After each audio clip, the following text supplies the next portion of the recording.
Most FPL managers are masochists. I swear they get sexual pleasure from being humiliated.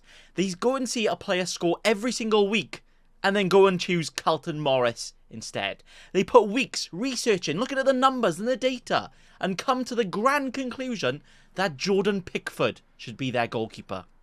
All of this and the joys of FPL make people excited for a break. And that is what we have right here, the international break. And I am here to tell you today why the international break is better than FPL. Now, the majority of FPL managers are English, right? It's the English Premier League, so most of them are Gareth Southgate FC. Well, they don't like him, but they support England. But being an England fan in the international break, or even like a Portuguese or French fan right now, is a very different experience from most other countries' fans, right?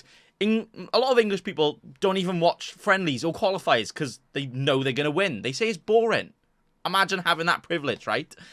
But for me, I'm Welsh. We definitely don't have that privilege, especially now Bale is gone. And a lot of the other countries and other fans as well are not like that at all, right? And right now, the international break is for the Euro qualifiers. Now, Wales qualifiers so far, oh dear, one big boy unlucky. We lost to Turkey, which, okay, we drew to Croatia in the first game. Okay, we'll take that. But then we lost to Armenia. Oh dear, that's really not good. And because Turkey also beat Croatia at the start of the week, it meant that our chances to qualify for Euros are still, but are very, very, very slim. We need to beat Croatia to be able to even have a chance. You know, the team that are currently ranked 6th in the world and finished 3rd in the World Cup this year. Got to the semi-finals. Easy game, right? But I myself have never, ever been to a Welsh football game. I've never had the chance, I've never had the privilege, I've never had the opportunity to go. But despite being a loner and nobody else wanted to go with me, I was like, you know what, I'm going this game. So I decided to go and watch Wales vs Croatia by myself. Wow, I'm so cool. But to watch the likes of Dan James, Kiefer Moore and FPL legend Danny Ward against the likes of Ballon d'Or winning Luka Modric, Man City's new £75 million defender Gvardiol, and even Al Nassr legend Brozovic. Wales guaranteed to win already, right? So I got the train up early to make sure I got to the stadium in time. I went to Spoons before, where the Spoons love a Spoons, and the rugby was on, watching England almost bottle their game, so that was pretty good watching that. We won't mention Wales in the Rugby World Cup, because, no, the best, we avoid that, I think so. But I was just sitting there chilling with my pitch. I was like, you know what, I don't care about myself, I'm having a good time. But little did I know, it was going to get even better. Literally reliving what I'm about to tell you. Oh, twisting my nipples. Oh, it's so exciting. But the game was in the Cardiff City Stadium, so I took a nice 30-minute stroll over to there to watch the first time good football is actually going to be played in that stadium, because Swansea better, you know. We won't mention that Cardiff beat Swansea. No. But we beat them twice in a row, 2 years. So have that, scrubs. But when I got to my seat, there was 2 proper geezers next to me from the Valleys, and they were like, all right, lad, introduce themselves. And then one of them called me Jimmy Savile for absolutely no reason. So that's just what I was dealing with. But I said, don't worry, lad, I'll fix it. And I don't know why he found that so funny. He was literally almost on the floor dying. There we are then. And although I shouldn't laugh, every time the ref made a questionable decision, like it should have been our corner or whatever, this geezer called him everything, literally everything. I'll see you next Tuesday, every other swear word, but he even called him a pedo. Now, it's not funny, but at the time, it got a little giggle, you know, it was pretty funny. But one guy actually behind me, every time Modric was messing up or giving away the ball, he was like, that's what you get for wearing a headband. I was like, I'll slowly take this off then. No, not me. But the atmosphere, oh my God, it was like nothing else. 30 seconds didn't go by without a chant being sung and shouted. It was not quiet for a single second, with the utmost passion and aggressiveness in a positive way to everything. Wow. Every time a player did anything good, literally, even just one good pass, one good tackle, their name was being shouted for over a minute. Now, I've been to some very loud football games, some very good games, but this was something else. It truly was. And to be a part of that was absolutely amazing. I didn't know international football was this much more passionate than club football. Wow. We were playing quite well, though, even though our manager, Rob Page, he got his licence in a cereal box or something. He's not good. He is not quite good enough for this level. but he does get the team playing some decent football, so we'll give him credit for this one. But the first half ends, and Croatia were crap. They were terrible. I thought I was watching bloody Luton against Man City. We're Man City. We were really good. So much so, they even made 3 subs at half-time. When do you ever see that?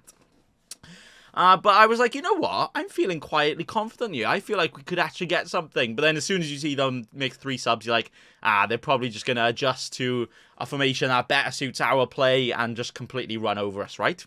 Wrong. Then out of nowhere, Brooks to Harry Wilson, and he only goes and scores. Well, hey, 1-0 up Wales against Croatia. Start of the second half and absolute limbs. It was absolutely crazy. I saw people falling over chairs, drinks everywhere. It was scenes. Oh my God. I wish I could literally like record it all, but live in the moment at the same time, because it was amazing, right?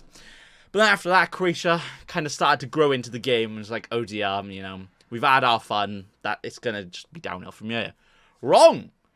Out of nowhere, Dan James gets the ball, whips over Harry Wilson, has a little dink on his head, and he goes in. 2-0 to Wales. Oh my God, I was literally creaming everywhere right now, and the limbs this time were even crazier. So much so that the guy next to me went to hug his mate to celebrate, and accidentally it went whoop, bang, clocked me straight in the face. To be fair, it was better technique than KSI, so I'll give him that. And, you know, I think the swollen lip is worth it to be in the dreamland that we were, because 2-0 up against Croatia. Wow, how are we even in this position? Could we actually go on to win this? I couldn't believe it. But after that, it was a proper anxiety simulator from there, right? Attack after attack from Croatia, piling on the pressure. I swear, I saw more crosses than a bloody Jesus convention. They were everywhere. 75th minute, Croatia get a corner, and I was like, you know, corners we're not too great on.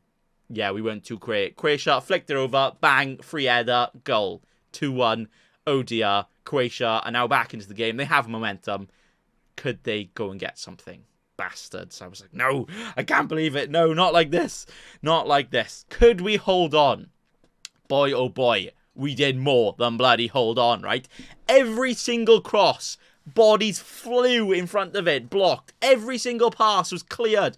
Every single clearance mistake was generally celebrated like a goal. It was like this was our World Cup final. I mean, it pretty much was for our Euro qualifiers, but to actually watch it, you know, the quality of their team compared to our team, really, they really should be doing better than that, and we were just absolutely amazing. And somehow, the final whistle blew, and little old Wales, with a population of literally half of London, very small country, right, beat the World Cup finalists Croatia 2-1 to keep our Euro qualifiers dreams alive with an absolutely amazing performance and game. And it was by far my best ever football experience I've ever had in person. The excitement, the atmosphere, the nerves and the victory, you couldn't have wrote a better story, which made that game and this international break better than anything, including any FPL moment anyone could have. Which is why I think a lot of FPL managers take it for granted. The international break can genuinely be some of the best moments of your life in football. But some of you cheeky scrubs out there, take it for granted, right? Winning all these games. Which top 6 Premier League player should we start on the wing this week? No. We've literally got players starting in our squad from the Championship. And he was making Modric look like he was in League 2. So, you know, amazing. But honestly, that was... I can't believe it. The absolutely limbs, the scenes, the emotion. Worth that punch in the face. At least he didn't do the star jump before he did it like here. It's like, but yeah, cheers my homie, Homer Simpson there. That wasn't my fault though, but actually, if you're wondering where I was, where was I? I was probably right behind Homer right here, whispering in his ear like, oh my God, lad, we're going to do it. And every time Croatia got a chance, he was like, go! I'm so unfunny. But anyway, thanks for listening to my story time of what was one of the best moments in my life in football. And this is why sometimes as well, you know, FPL sometimes takes away this passion. You know, if this was a fantasy game, I probably would have chose Croatia players because they should easily be winning and probably scoring quite a few. And then, you know, in the back of my mind, it was like, oh, no, if Modric got that assist, I'd be kind of happy because of that. But no, because it's just about the football, you just get all this passion and excitement. And when it goes your way, oh, wow, it did. But I'm going to stop rambling now because that is it. Thank you all for listening, if for some reason you did. And also, let me know what you think of these more chatty videos. You know, I'm doing a little bit of a different approach. If you haven't seen my last video, no more actual videos from now on, just chinwags, I guess. And it's going to be on all streaming, podcasty platforms over there, Spotify, YouTube Music. I think Google Podcasts has gone up, and like it is dead, but all the rest, it will be on, or you could just watch a year because you're not a cheeky scrub and you subscribe to the main channel. Anyway, thanks for watching. Bye. Don't be a cheeky scrub. Subscribe to Nathan Bacon right now.